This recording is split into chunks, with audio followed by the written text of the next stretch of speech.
Discussion boards are a key part of learning in an online environment. They can be utilized in a variety of ways. In this video, we will discuss how to use discussion boards to foster a community of learning. In a residential class, the community of the class develops somewhat organically. Questions asked during class, conversations about the subject matter on the way in and out each day, hearing different points of views from peers.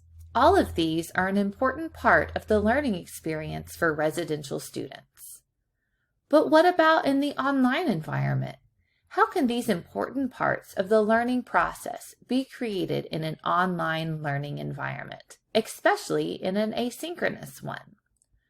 When designed well and with intentionality, discussion boards can meet this purpose. They can be an opportunity to require intentional thinking from our students, and for all students to encounter different thoughts and perspectives from their peers. When it comes to expectations for a discussion board, it is important to be clear. Do you want a word count minimum for posts and replies? In some situations, you might find these helpful to ensure that students are expressing complete thoughts and diving into the conversation in a meaningful way.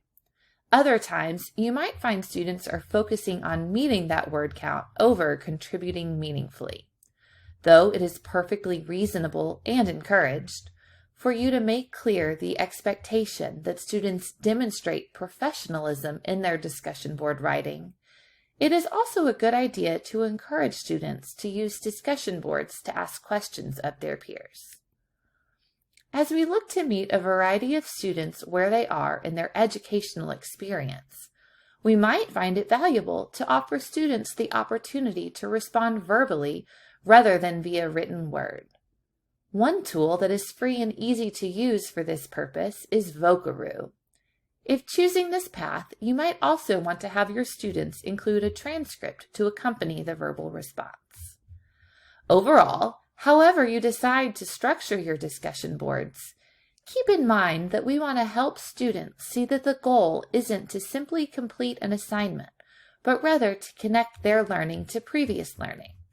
We want them to encounter new thoughts and ideas in the process. Structure, consistency, and clarity are essential to course design, and this is very important in your discussion boards. By providing consistency in expectations from week to week, students will be able to devote more mental energy to the learning rather than on the actual completion of the assignment.